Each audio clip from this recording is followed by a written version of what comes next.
So in this section, we're going to look at a generalized process of mission entrepreneurs being called to create something new with God.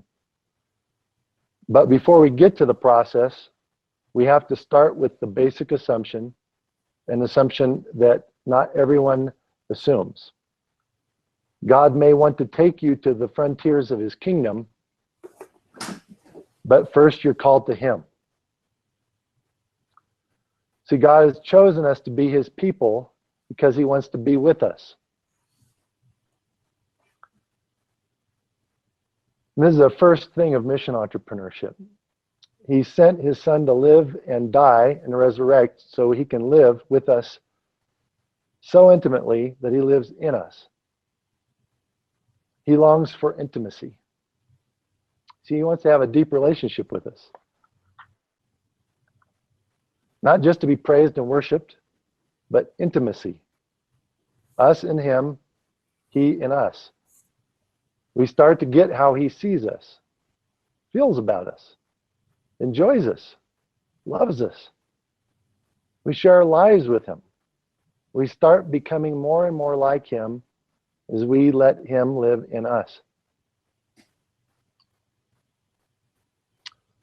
And he wants that not just for you, but for everybody he's going to send us to. So whatever you and God are going to do with others, it's first going to begin with you guys, with you personally. Until you're intimate with him, you're not going to have his heart in you or for others as he wants it to be.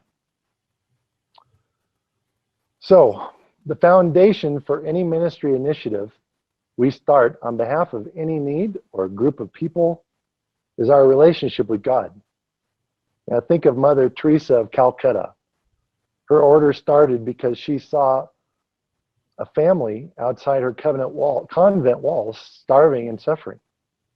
God gave her a heart to serve and love them, and she ultimately renounced her vows as a cloistered nun to serve the poorest of the poor. God will call you to others when you have answered his call to your own heart.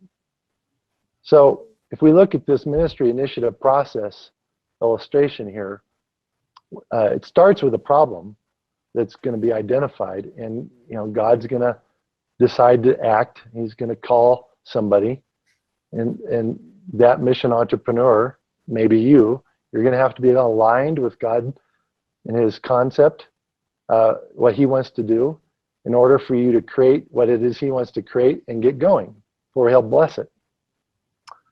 And that process is, in order for us to accept what God wants to say and do, God's going to have to take us to a liminal place. I want you to think of Moses in the desert. So, liminal comes from the Latin word limen, which really just means threshold. It's an in-between space that will take us to the edge of what we understand and can accept.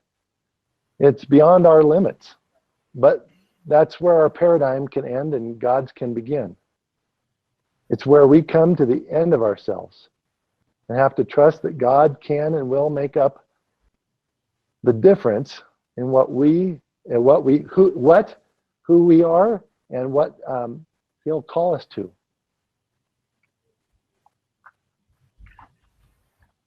It's the place where we hear his call, where we align and conceive what he wants to do so we can move forward.